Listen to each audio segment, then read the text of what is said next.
Good morning and welcome. I'm Lev Gonick, the Chief Executive of One Community. It's my distinct pleasure to welcome all of you here to our 7:30 breakfast. Susan Crawford is a broadband visionary, community activist, and tireless advocate for 21st century high-capacity network access as a basic human right.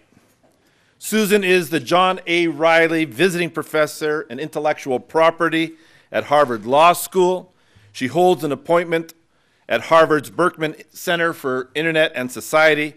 She is also a fellow at the Roosevelt Institute in New York. Susan holds a BA and JD from Yale University.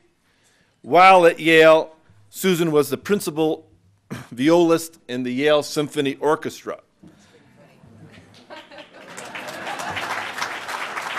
In Cleveland, that matters. She continues to practice violin, and as I can tell you, she's been known from time to time to even perform publicly. Susan served... Yeah, but not this morning. Kevin, not this morning, Councilman, not this morning. Ms. Crawford served as a law clerk for Judge Raymond Deary of the U.S. District Court for the Eastern District of New York, and was a partner at Wilmer, Cutler, and Pickering in Washington, D.C. until the end of 2002 when she left the firm to begin a series of appointments in university life. In addition to Harvard Law, she's taught at Yale Law, University of Michigan, and Cardozo Law School. Susan served as a member of the board of the directors for the Internet Corporation of Assigned Names and Numbers, better known as ICANN, from 2005 to 2008. In 2005, she founded One Web Day, a global celebration of the Internet. She served on the FCC, the Federal Communications Commission's review team in the Obama transition, and in early 2009, Susan was appointed the President's Special Assistant for Science, Technology, and Innovation Policy. In October 2011, she was appointed to Mayor Bloomberg's Council on Technology and Innovation. Additionally, she was named one of Fast Company's most influential women in technology in 2009, one of Prospect Magazine's top 10 brains of the digital future in 2011, and Time Magazine's Tech 40, the most influential minds in technology in 2013. And also in 2013, we are proud to say, she was awarded the inaugural One Community Broadband Hero Award for her body of work combining scholarship with activism and policy work with a commitment to an open internet. Her first major book was Captive Audience, the Telecom Industry and Monopoly Power in the New Gilded Age, Yale University Press, 2013. It remains one of the guiding treatments which will help any City Club member to understand the underlying logic of today's broadband policy, the debate over net neutrality, and the dynamics and political economy of the large incumbent providers in this country. Earlier this fall, she published her second major book with her colleague Stephen Goldsmith called The Responsive City, Engaging Communities Through Smart Data Governance. Some of you have actually asked me, why is One Community hosting today's breakfast and running a series of workshops and deep dives on a Northeast Ohio open data project? The essence of the book, and here's my crib note for you, and her clarion call, for those of you who have not yet finished the book, can be found on page 175 and 176. I'm going to briefly quote it before I turn the stage over to you. Oh, by the way, and you know, as Dan has already mentioned, you are more than welcome to absolutely buy the book after Q&A. Here she is on page 175. Quote, "Cities are now platforms, and it's crucial for economic development and civic life that everyone be wired. At the most basic level, cities need to ensure that citizens have world-class internet access at reasonable prices. Far too little of America's growing data savvy is aimed at solving civic problems. Willing and able people who want to use technology to make life better for their community There are willing and able people who want to use technology to make life better for their communities out there. Governments need to connect with them. That is her clarion call, and that is the mission of One Community. Susan is one of the very best collectors of stories where communities, cities, governments, civic hackers, and coalitions of the willing are leveraging broadband networks and open data to make real differences in the lives of the community. Please join me in welcoming Susan Crawford to the City Club of Cleveland.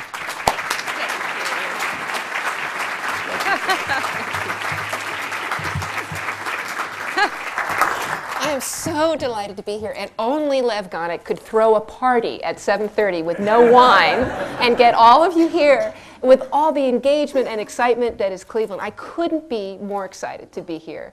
You know, like many of you, I wake up and I read the newspaper because I'm over 50, right? That's what I do. And a few weeks ago, I was dismayed to see this front page story in the New York Times. The headline was, "A steady drip of lost pride." Oh boy, that was sad. And the article was about the frayed faith in public institutions, that Americans increasingly are not sure that their public institutions are doing a good job. And even the Centers for Disease Control, ordinarily hugely trusted, had dropped in its popularity and approval rating down to something like 37%. And that, just in case I was hoping to be cheerful and resilient, which I am by nature, the headline inside, "Nation's confidence ebbs at a steady drip," right? Depressing. Water flowing downhill. Well, there is a lot of good news, and I'm hoping to convey to you in this short talk that although disenchantment is all over the place and Mr. Obama has his lowest approval ratings ever, he's only pleased that Congress has even lower approval ratings at this point, there is this sense that things are not working the way they're supposed to, that public institutions in which we had such civic trust are not doing their jobs adequately. And fewer and fewer people are voting, although they came out in the midterms, and we're delighted. We're hoping that voting patterns stay up. We have a problem of participation and engagement in this country. And I'm so excited to be in Cleveland because your downtown has so much energy. The business is booming. All of you are focused on what a great place Cleveland is to live. And my own career has gradually descaled. Forget international politics. I spent some time there. Federal politics, corrosive and polarized. Cities are where the energy is. Cities are where the democracy is still working. Nonpartisan, where people just need to get things done to help their citizens to make lives better. And I was lucky at the beginning of my career, I graduated from law school 25 years ago, so I'm really reflecting on this, to bump into a great big idea. And that idea was the idea of the internet, that anybody around the world could communicate with anybody else and make community with that person, interact, understand them without having to ask permission. Seamless, ubiquitous communication. And that idea, and connecting that idea to cities, has really cheered me up. I'm not worried about this headline because I'm convinced that cities as laboratories of experiment and energy and industrial development will be the future of growth and economic change in America, that gradually the federal government will get the idea and start adopting more of the policies that cities have already learned about. Because here's the puzzle. Here's our real puzzle. Recent poll, most Americans, 18 to 34, believe that in 5 years, everything will be delivered to them on the same day. Everything they want will just arrive on the same day. They believe that there will be personal assistance, virtual personal assistance for their children and pets. That's just around the corner. Americans truly believe this. And they are convinced that services and products will be delivered to them before they've even asked, right? That's the future in the commercial sector. Now think about this from the local government point of view. How does the local government avoid becoming anachronistic in a setting in which everybody's expecting things to happen immediately? Well, Steve Goldsmith, the very distinguished former mayor of Indianapolis and former deputy mayor of New York City, and I wrote The Responsive City to lift up the stories of people in cities who are accomplishing this divide, understanding how to use technology to help make government work better, to be better managers of government services, to deliver them more effectively, to engage with citizens on a deeply personal basis, and to empower public employees to act with more discretion and professionalism. All of this is possible using data, internet access, and putting technology at the policy table, not as just a tool, but as part of the policy mechanism. This book is kind of a, you'll like this. You're feeling a little sleepy, like, what's she talking about? This book is the People magazine of the heroes, right? Okay, there you go. The heroes in America, and City Hall especially. I went to Chicago and to Boston, New York. People who are really breaking glass and understanding how to use data to help their citizens. Here's the big picture. We're jealous of China sometimes because they're an authoritarian nation. They can just build a high-speed rail system. They can decide to move a city. And we're impatient with our own system. But you are all here because you understand the importance of long-term planning, the importance of dealing with important things rather than just the urgent. Our long-term advantage as a nation is democracy. That's how we're going to survive in the global competition with places like China and Russia. And only if we make democracy work better are we going to win that competition. And the place where that's going to happen is in cities. Because when the relationship between citizen and governor is very narrow, very strained. So all you do is say, I give you services, you pay me taxes, and it's sort of invisible. That's where we're at risk of undermining democracy. All of these services that I'm talking about, use of data, create visibility. A government can actually show its work through visualizations, through screens, through data obvious on the walls of the city, so that people see the work. It's like Domino's Pizza has this great theory. When you order your pizza, they show you online the pizza being cooked one stage by the next, so that you don't get impatient and upset and angry. That's Domino's showing its work. A city can also show its work using, again, internet access, data, visualizations. Only when we do that do you create this thick civic mesh of relationships that then help people have trust and engagement with the city. That's what's possible. That's the big vision of the responsive city. Not just efficiency, not just saving money, but making things visible so that in the long run, people vote in greater numbers, people understand that government is doing a lot of small things well, so that when we need to do big things like dealing with economic instability, taking on global warming, understanding economic growth, and maybe shifting things around to making economic growth work better, there will be trust to undertake those major initiatives, because in small ways, in visible ways, the city is doing its worth, just like Domino's Pizza. So given this New York Times story and the ebbing drip and all the water flowing down, this is really happening in the nick of time at the city level. We really can't waste a moment to make sure that these stories are lifted up and that more and more cities are given the advantage of the digital tools that are also already available to Chicago, Boston, and New York. So I'm here to tell you some stories. With the confluence of handsets in many people's hands and the ability to process data more quickly, and lots of open data available publicly from many cities, plus some personnel inside cities who are comfortable with working with data, and, this is really important, fearless policy leadership, because without leadership none of this happens, because everybody, otherwise the status quo wins. With the confluence of all those things, great things are happening in cities. And I know Valerie McCall and Mayor Jackson are going to make sure that this happens here. Right? So for a first story, and a lot of the book focuses on Chicago. Chicago is really a leader in this area. And with the entry of Mayor Emanuel, they start investing a lot, these long-term investments in data infrastructure inside the walls of City Hall. So better machines, data processing capabilities, so that it used to take almost 100% more time to process data inside the walls of City Hall than it does now. Processing time has gone from 95%, takes 6 hours to do XY task, to 5%, because they made some long-term investments and hired personnel who understood the importance of that. They leave their legacy transaction systems in place. By transaction systems, I mean what the city does to collect parking tickets and, you know, provide health services. That all stays there. They extract data from those databases which had been in silos and are able to process it using what people talk about predictive analytics to understand what the city knows, finally, to lift up data that had been in silos, you know, separated from itself, and see patterns and correlations that allow them to create policies and allocate their resources. So in particular, they extracted data that allowed them to show what the city knows about a particular location. Tell me the story of 35 Harrow Street. Chicago can now do that. What's happened at that location?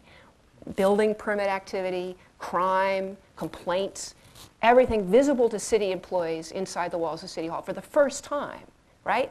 And they're now making that ability available on an open source basis, thanks to a grant from Bloomberg Philanthropies, to cities across the country. They call it the Smart Data Platform. Take all this legacy data, map it against an easily understood database, and allow city employees to see what's happening in the city. Again, unless you see something, you don't make progress. Chicago's a big leader in that. Unfortunately, they are always telling the story of rats in Chicago.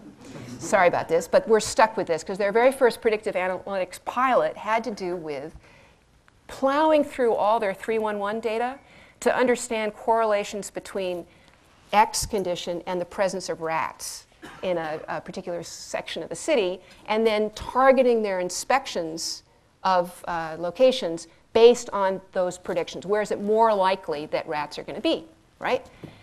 Very simple, small pilot has dramatically increased the effectiveness of their allocation of inspectional resources.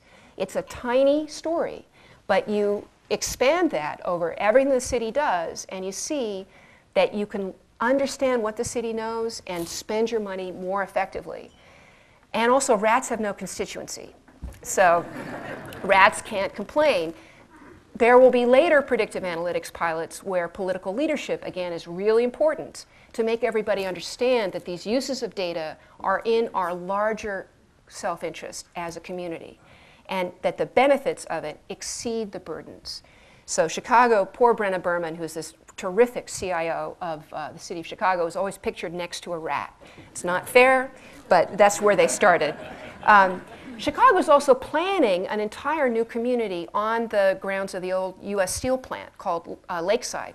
And the urban designers of that community, the architects, are using predictions based on sensor data of how traffic should flow, where environmental conditions might be affected by XY conditions.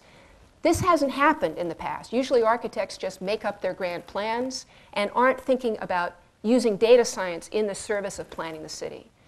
Very important development. And Chicago has this very healthy ecosystem, also present here, of a great university with data scientists, a big civic hacking community, and foundations, in their condition, the MacArthur Foundation, supporting this work in a big ecosystem of civic change. They're putting up sensors in the streets of Chicago that are picking up environmental data, noise, light, and other conditions like traffic conditions, and pumping that data immediately into their open data portal so that any researcher can see it, so that the city can understand how the city's well-being is doing simultaneously. Importantly, they're involving the community in planning those sensors so that people understand this is for their benefit and that personalized information is not being gathered, and that it will make the city of Chicago a healthier and wealthier place. They think of themselves as a platform, Chicago, and are planning to have fiber running through those old railways that used to carry coal. Fiber at the bottom of the city as the basis for all this data swirling around.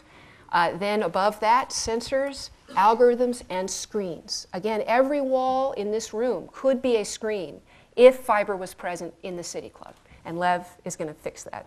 Make sure that happens. A moving story in Chicago is where a local nonprofit, the Southwest Organizing Coalition, gathered data itself about blighted properties in Chicago, fed that data using a software platform developed by a company called Local Data right into the city's 311 system. The CIO for the city there sees those complaints about properties and acts on them, sending information back to the local organizing nonprofit. This seems so simple from the private sector point of view. Amazon and Facebook do that all the time. Cities don't so often. This using the public to generate data and collaborating with them on how to fix the city. It's also a very important development happening in Chicago and some other places. Here's another story about a tiny town, not Chicago, town of Yun, Spain. In Yun, every police officer has a Twitter handle on his uniform. And the mayor is constantly tweeting and asking people for suggestions about how the city is doing. When you want to reserve a conference room in City Hall, you use a direct message from Twitter saying, I want to reserve the room. And when you get there, you send the direct message and the door obediently swings open from the conference room. You schedule your social welfare appointments using Twitter. Think about health. And this is all on an opt-in basis from citizens. Again, a really simple story, but shows what's possible using citizens who want to be identified, personalized services, and this constant interaction, this thick civic mesh. MIT is now going to study how this helps the social capital of Yun, when people really feel engaged in their government. Third, and in honor of Mayor Menino, who just left us this last week, a great mayor, city of Boston, not really a tech guy, but had shaken the hands of half the people in Boston, right? Very engaged with the citizens, very warm. And he saw technology as a way to engage more people, to reach more people, to make them feel that Boston was a better place to live. And his teams, in service of that message, developed something called Citizens Connect, which lets anybody using their smartphone app talk to the city about the conditions on the streets, send in a geolocated photo, data about how things are going, and again, track the response, see what's going on. What they found is that people using handsets feel that they're helping, not complaining. That there's something about our intimate relationship with these phones, which thank you for turning them off, but we love them, we're very close to them, that really helps this engagement with cities, this feeling of involvement and an agency and autonomy. And City Worker, also developed by Boston, allows the city worker to get those prompts from the citizens and plan the way they're going to do their job, prioritize their tasks. That's something too, increasing the professionalism and discretion and joy with which public employees take on their work. Another story from Boston. And New York City, one of my hometowns, has been using predictive analytics to move from irrationality to rationality on a range of topics. There's a former employee named Mike Flowers, who's extensively profiled in the book, who really breaks glass. He's brash, he's cocky, he had worked in Iraq with the army. He saw New York City government as a series of tribes, the Shiites and the Sunnis. They don't necessarily talk to each other. And Mike found this is all about culture. So much of this is personal. Found ways to go to the city agencies who ordinarily will not talk to each other.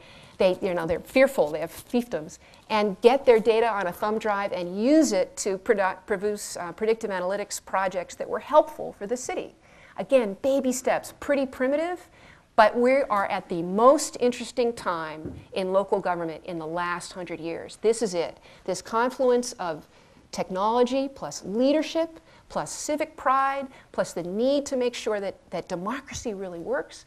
This is the moment. And what I want to tell you is that millennials, not too many of whom I see in this room, are extraordinarily interested in serving in local government and having an effect on their community because they see that change is possible there.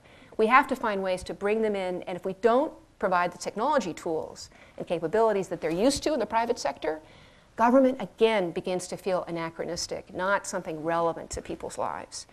Here in Cleveland, although the downtown is booming, it's clear that there's work to do. I was a little dismayed about the traffic camera vote earlier this week, only because it demonstrates that people have not quite understood that there could be great benefits to community from being able to assess patterns in data and use that as a basis for city action. There's a story to be told that has to be demonstrated that the public sector can be trusted to ingest this data and use it for benevolent purposes that serve the whole community. That takes leadership, which I'm confident is present here, but will take more of a story being told. The idea that tax measures are not being adopted because the benefit is not seen also points to me to the need for visibility. Show your work.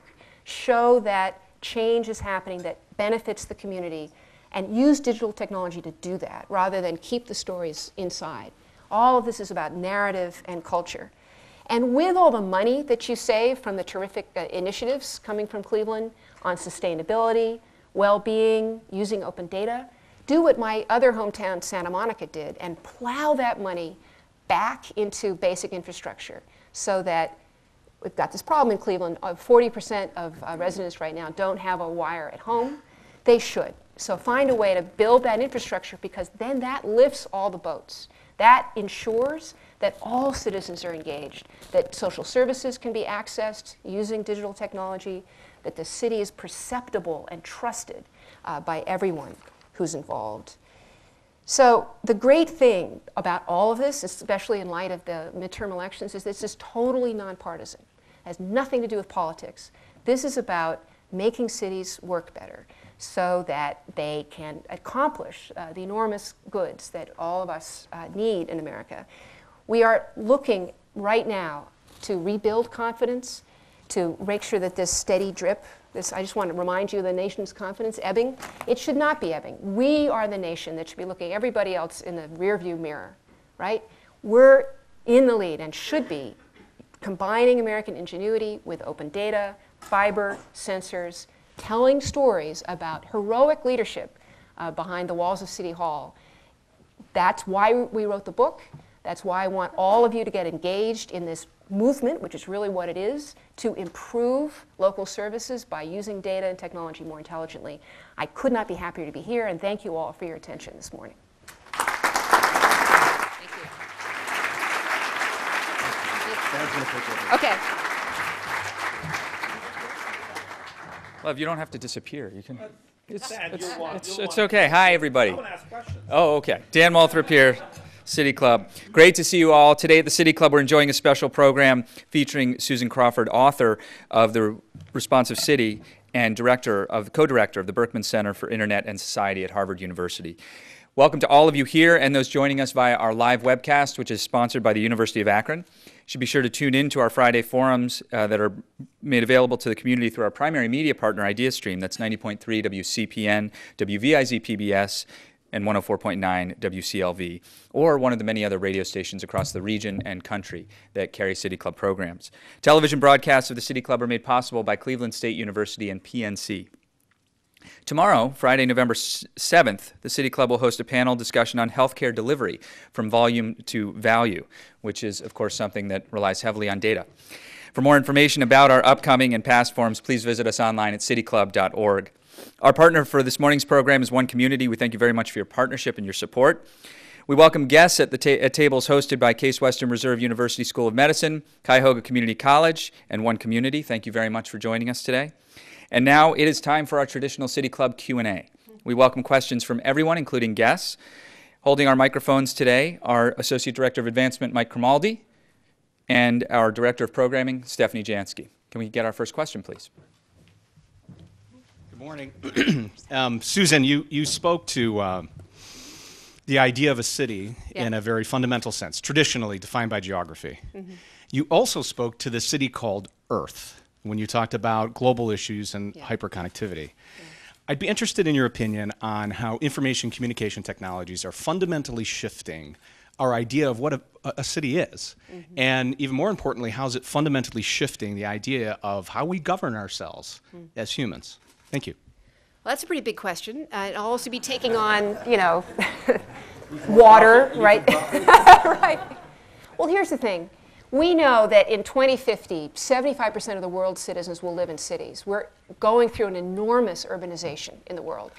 And humans need a place to sit down, right? So we're not going to lose our connection to our physical city. People love their cities. They feel a sense of connection, of identity, of affection and trust. What I'm looking to do is increase that while at the same time helping people understand the interconnectedness of the world, right? I don't think there's a conflict between the two. I think place-based We need transit that works better. We need environmental quality or wherever we are. Health services that are delivered to us. Many of them can be delivered online, but there will still be moments of tactile, involvement. What humans yearn for more than anything is presence, right? And physical presence is always going to trump virtual presence. What's possible using fiber, particularly around the world, is something I call co-presence. Not just that you're replicating an in-person activity. The pixels do fall away with fiber. You forget that you're at a distance. But we can actually figure out if we're each paying attention to each other. Paying attention. Those ambient attentional cues. That's a remarkable thing now, to be paying attention as a group around the world to a particular subject. To be collaborating, changing lives, learning that way. So I see place-based life as not going away, and an increased consciousness of the global world happening. But what I'm trying to paint for you, and it's hard using hand waving, which I keep doing, I can't help it. What I'm trying to paint for you is that this isn't different from life. It's an additional electronic layer to life.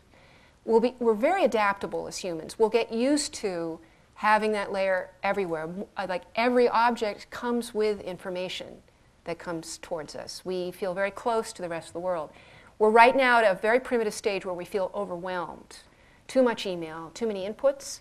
That's going to smooth out, particularly for generations, 5 or 6 generations beyond us, where they are just used to having everything have meaning expressed through visualization, not just through physical appearance. So I'm not sure that answers your question. I think a city remains the place where you live. Why do you think so many people are moving into downtown Cleveland? Downtown Los Angeles is also experienced, and so many cities. People like that physical proximity, the density, the surprise, the beauty of all that. That's not going away. What we're adding to it is an additional layer of useful, actionable information. And we're also going to understand more about how our basic infrastructure works. Keep that bridge from falling down. Understand where the flood is coming from. It's all, from my view, to the good. Yes? Hi. As a parent of the violist, I was pleased to hear that we have that connection. Yes, we definitely do. You started out with the premise that the cities are these bastions of democracy. Right. And as I look around Cleveland and my home of East Cleveland, I see potholes, decaying buildings, vacant fields of weeds, high unemployment, a widening gap between the rich and the poor, people who are working at McDonald's and not able to make ends meet, the attack on the public schools, not to mention the digital divide. Yeah. So I'm wondering where this bastion of democracy actually is, because I'm not really seeing it. I'm presenting an optimistic view of what greater engagement with citizens provides. It's a really big picture, is that if more people trust what the local government is up to, they will help pay for, I know it's a big step, they will see themselves as responsible for the city, that everybody's responsible for everybody in a city. So the city is not something that just takes taxes, but actually is providing services that are useful. With that increased visibility comes a sense of civic engagement that allows the city then to do things like raise taxes or support the schools or make sure that infrastructure is actually protected. I'm not saying that tech solves deep structural social problems. I'm not that much of a techno-optimist. I am saying that used as a tool of policy, not just as a ministerial tool to kind of implement things, but actually part of what a city does to get things done, you make this overall picture work better. So, how to median, you've got a problem. Median incomes in Cleveland are alarmingly low, and that is deeply correlated with the lack of internet access in Cleveland. So how do median incomes get better? economic development. More businesses come to town. You know, there's a sense of prosperity, there's a sense of ingenuity, more stuff happening. That spins all the wheels, that rises, makes incomes go up. This is long-term planning. It doesn't happen tomorrow. But talk to the mayor of Chattanooga, who is so excited about what data plus fiber has brought to his decaying city. Andy Burke is his name. He won't shut up about it. Mayors are great. I love mayors, and this guy's one of the big boosters. He says, look what we're doing. New businesses are moving in because they have one of the fastest fiber networks in the world. And businesses that depend on data are coming here because this is the place where they know they can connect and do things well. He's also hoping to smooth out these great inequalities in society. It's not a silver bullet. It's not. But remember that there was a time in American history 100 years ago where a progressive movement that in part happened here gave rise to a sense that inequality had gone too far, and we needed to use storytelling and popular movements to bring people to understand that we're all in this together. Data, for me, is part of that story now, 100 years later. But I hear your concerns, and I'm not at all downplaying them. I'm sorry. Yes. I'm going to stay on the downer track for just one more second. Yeah, sorry about that. Which is, but the actual number, we now have census numbers for household internet access for the first time for local areas, and the numbers for Cleveland put us about 5th worst connected in the country at this point in terms of household internet connections. You mentioned 40% without lines. That's actually 50%, and almost 40% without any kind of internet connection at home at all. So, Mike, but to be more hopeful about this, could you talk a little bit about the aspects of what's been going on in Boston and Chicago in particular that have to do with city support of training and access that's been going on for the last 15 years? Because I mean, both Menino and then Daley and the current mayor have been very much involved in integrating neighborhood training and access with all the other things you were talking about, and that's a part of the story that I think I'd love to hear about. Thank you very much, and that's a wonderful question. I'm going to start with another city and then get over to Boston. I want to tell you the story of Santa Monica. Only 90,000 people there, but they had a 20-year telecommunications master plan, and this is human gripping stuff, blood and guts. If you're feeling at all bored, this is totally exciting.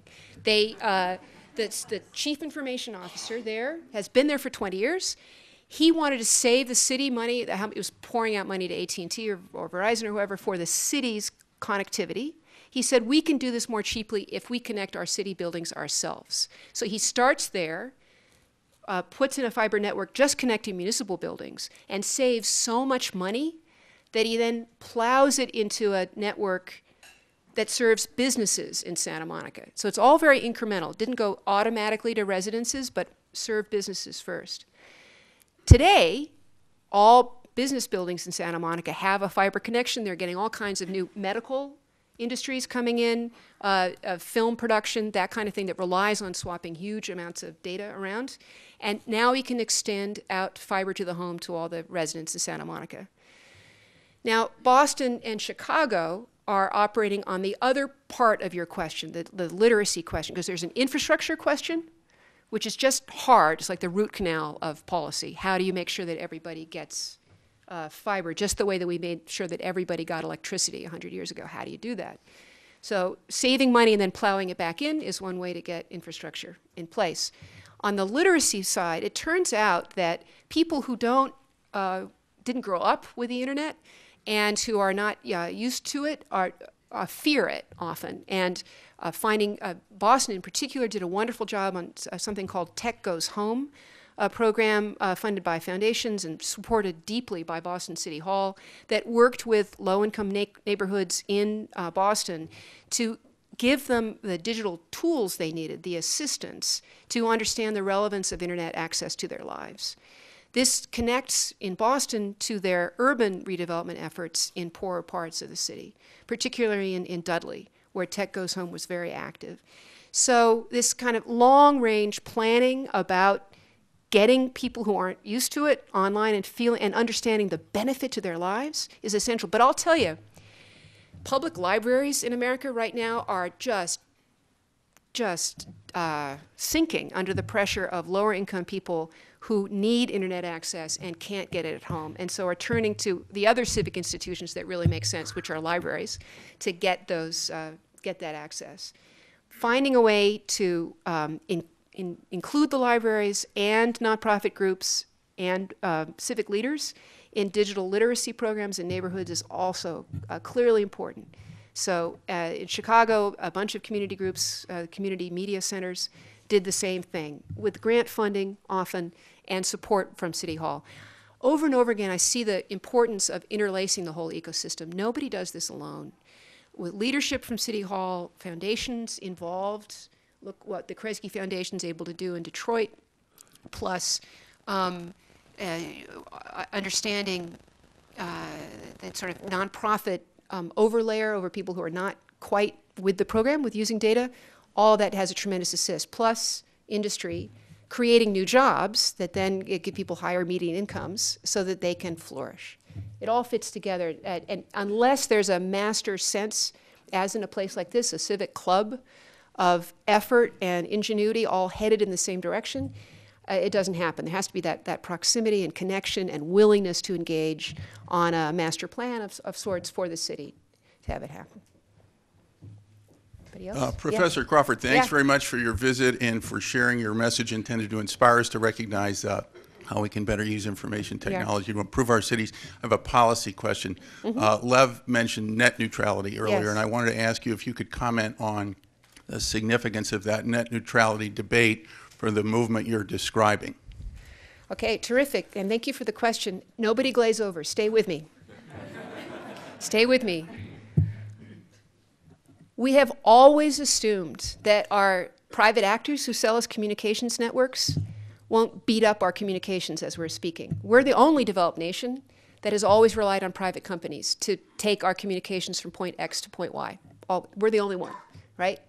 And they can do that, historically, phone systems, telegraph systems, because they're burdened with an obligation to treat us fairly and let our private sector businesses do really well.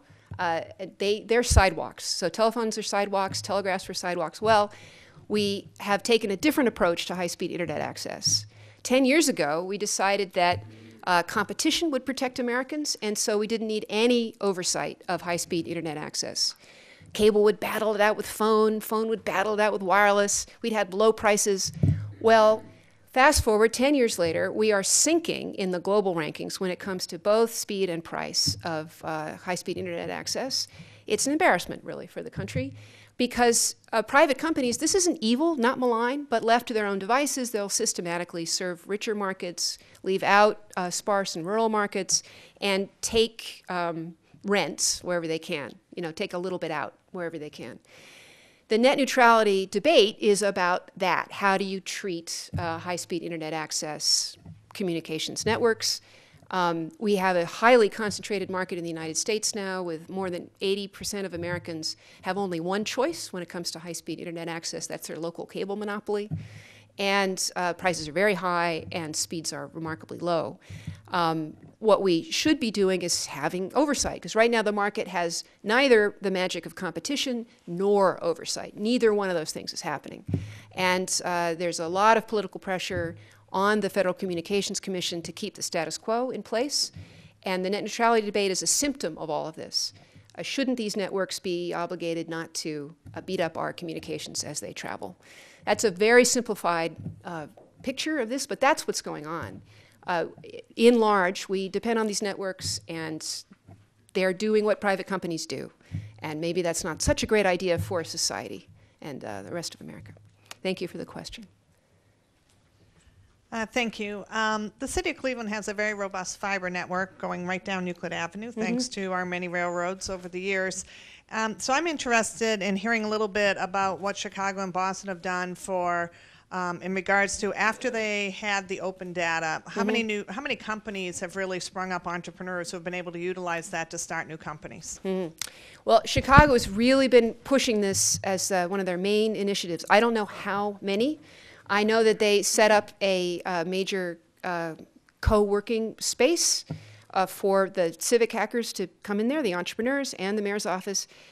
Let me tell you, the open data story has a couple of arms to it. One is that the availability of open data actually helps the city government work better, because now the guy from the tax department doesn't have to pick up the phone to find Dan in the other department that has information that he might need. It's all available. Open data often is most helpful, frankly, for the inner workings of government. So I want to get that on the table. Entrepreneurs are trying to find ways to use open data to sell products and services. I don't think it's open data that drives new businesses to, the large majority of new businesses to emerge. I think it's an adjunct to a lot of businesses. What I think does drive economic growth is the availability of approximate, well-educated, often coffee-fueled group of people that are able to find cheap space in which to work, venture capital to fund the next steps so they don't just stay as a tiny startup, but they go on. A great research university nearby that's coming up with wonderful ideas that then can jump over the walls of the academy and become part of new businesses. And imagination. For me, that's where economic growth comes from. That open data is part of the ecosystem, but it's not the only explanation. Is that responsive to your question? Yeah, the open data movement, often what I'm writing about is talked about as open government. That is part of it, but it's more this ecosystem approach of government being better at doing what it does, entrepreneurs feeling that they have a place to work that's fruitful and healthy, and the whole area having a sense of well-being. I love the Cleveland work on well-being, on healthiness. Healthy Cleveland, right? Is that what it's called? Yeah, it's extraordinarily important, sort of understanding what all the little pieces are of that story, why people feel this is a good place to live. The mayor has an obligation to help people see that tomorrow is going to be better than yesterday. And something like a well-being or healthy Cleveland index really helps with that we're on our way up. I want to be here. I want my children to be here. This is the place where the future lies for me. So that's where that all works. Thank you. I have a city budget question. You know, I'm part of Cleveland City Council, and I'm also active with Local Progress. It's a municipal government collaborative around the country. And I know that our members, such as Joe Moore in Chicago and Brad Lander in New York, have been some of the first ones to at least try, at least with some small discretionary money, some participatory budgeting. Yes, right. But by and large, it's really not being that much adopted in the United States. And I think one of the things is an example. Someone asked me about the cameras. Yeah. What are our police costs? So I actually referred to our budget online, and it was a 32 megabyte document that had to be downloaded. And they complained that, well, you know, I didn't feel like doing that. And, so I think a lot of it do fit together. Yeah. So I think it has a lot to do. I view, it may seem disjointed, but I view where we are now with the city government in terms of data, et cetera, almost where we were 10 to 15 years ago on sustainability, where we need to take it to every department. Yeah. People need to understand it. In our homes, we recycle, we compost. You know, in technology, we use smartphones, et cetera, but in our departments, it has to be departmentalized so that instead of going to a 32 meg city budget, we can maybe go to a 2 meg public safety budget, for example, just as an example. But what else can you say about that in terms of cities trying to do the hard work kind of on the inside of their government offices, getting to the hard work of actually breaking it down and institutionalizing the importance of data and data sharing within city government? That's a big question. Citizens view government horizontally. You know, they just come towards it and say, how can you help me? What can you do for me? We have these very demarcated vertical silos inside government that don't make that easy. So actually my pitch and our pitch in this book is to encourage departments to see themselves as part of an enterprise rather than operating to break things down. So I would actually push in the other direction, that centralization in a sense of data mining and data understanding and data visualization is extraordinarily important for city departments to see themselves as part of the whole. to be banged on by the head by leadership to say, we're all doing this together, don't hold on to your fiefdom, and to then provide better services for citizens. This is all citizen-centered. That's the point of this, not the perquisites of the internal departments. So how do you get there? A lot of it has to do with talent, making sure that these millennials are coming in to government and that leaders who understand technology are empowered to make change, break some glass, do something about the status quo. Fixing procurement would really help. Fixing the civil service rules would really help. So that's a lot to do. But when you can show someone a picture of how their department is now operating more efficiently or effectively because of better use of data, they get on board, even if they hadn't been convinced in the past. And that's our deficit at this point. There's a sort of, our real threat is a lack of imagination inside city government. Many mayors have said to me, my people just don't like change. They don't want to change anything. The past is the enemy of all this, that government only operates this way. Okay, so I see data as actually opening up some of those relationships, being seen and understood. This is a tool for management, the likes of which we'd never seen before. Suddenly, New York City could understand why the ambulance was taking so much time to get from point A to point B.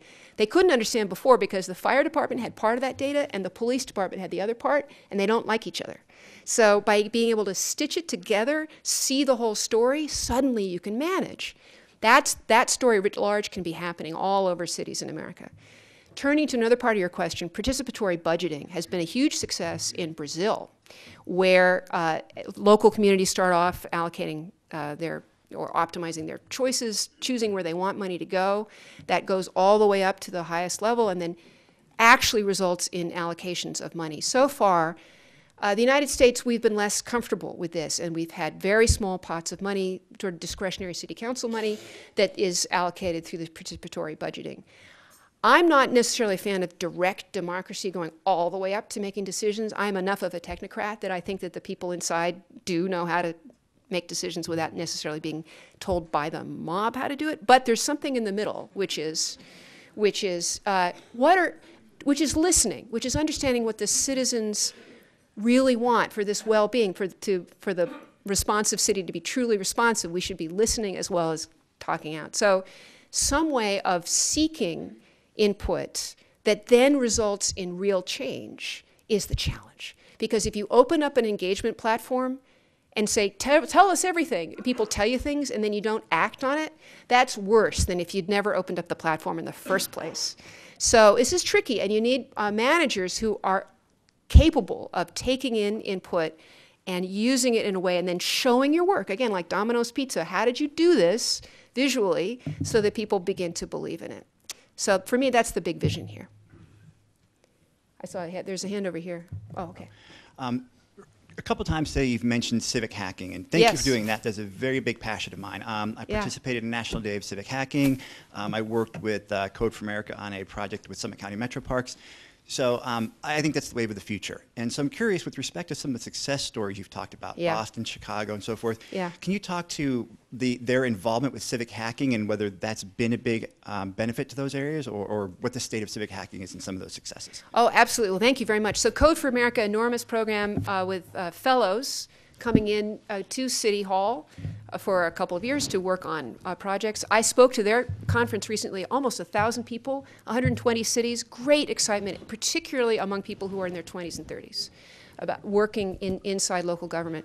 So in Boston, that Citizens Connect application I talked to you about, that's a local company that came up with Citizens Connect and did it for almost no money, believing that this was the future, and that Boston's ability to reach out to the civic hacking community, make relationships there, and encourage them to help the city do its job has had a huge impact. Well, they're lucky to have MIT sitting there with all kinds of people doing God knows what, right? And Boston, the City Hall, actively builds those relationships. Chicago did the same thing. The chief data officer constantly went to meetups of civic hackers, people who want to build software that will be civically useful, and talk to them about what they needed. Did they need other kinds of data being made available to them? Did they need to find out more about how the city functioned? There's an interlacing here. You can't have these two communities be separate, particularly when it comes to transportation-related applications. This has been the healthiest area of civic hacking. A lot of public data about where civic transport things are and what's happening and on a real-time basis. And people can build applications that then make all of that visible, make the interface of that approachable for citizens. It is not government's job, in my view, to build beautiful websites or to build applications. We're not that good at it. It is good for others to use public data to make that happen, and particularly Chicago and Boston. It's been a real success story, very much enhancing that. Yeah, yes? Thank you very, very much for coming. Oh, that was me that you. was clapping for you being a musician also. Yeah, I should talk about that some more, huh? Yeah, so we'll okay, do that. I will. We'll talk about it on the music. Yeah. You know what? I'm sitting back here listening to you, and you have yet to mention a strategic plan for technology strategic planning, and how much will it cost? Have you, and let me ask this other question as well. Have you ever project managed a strategic plan for a city as well as the cost? Oh, that's interesting. The one plan I did mention was in Santa Monica, where, you know, many years ago, they made a master plan for at least getting fiber out to the place. And that took a dedicated city employee, plus a lot of input from stakeholders over several years to get that done. I'm not sure how much that cost, but it has been, the spillover effects for the city have been enormous, in the hundreds of millions of dollars probably, from that dedication and that long-term planning. Other cities that I've worked with, and I have no consulting relationships, no private relationships. I really am, I'm just an academic, because I think academics too often pretend they're academics and they're actually working for somebody, and I'm not one of those people. So I don't have clients who are developing project management plans. That's not my line of work. There are plenty of consulting groups who do a wonderful job at that. McKinsey will come in and write you a PowerPoint presentation, and you know, there are lots of strategic groups that will do a great job.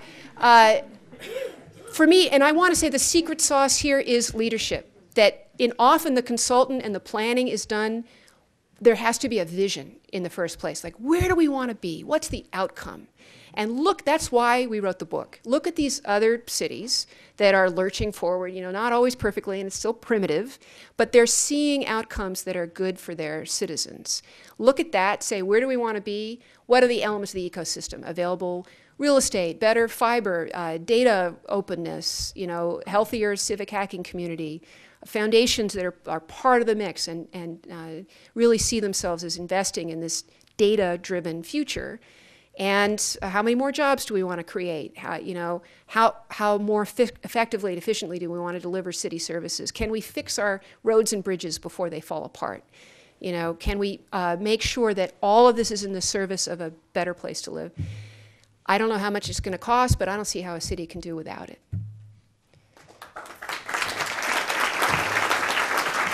Oh, thank you. That's it? Great job. Wow. I know it goes fast, doesn't Wow. it? It does go fast. Ladies and gentlemen, we've been enjoying a special forum with Susan Crawford, author of The Responsive City. Get a close-up. And it's available for sale in the lobby. She'll be signing it. She's also the co-director. She's co-author of this book, I should clarify. Yes, with Steve Goldsmith. And she's also co-director of the Berkman Center for Internet and Society at Harvard University. Thank you so much, Susan. That was fascinating. Thank you, One Community, for your partnership today. Ladies and gentlemen, thank you so much. You've done your work for today. You all get the day off. It's great. Our forum is now adjourned.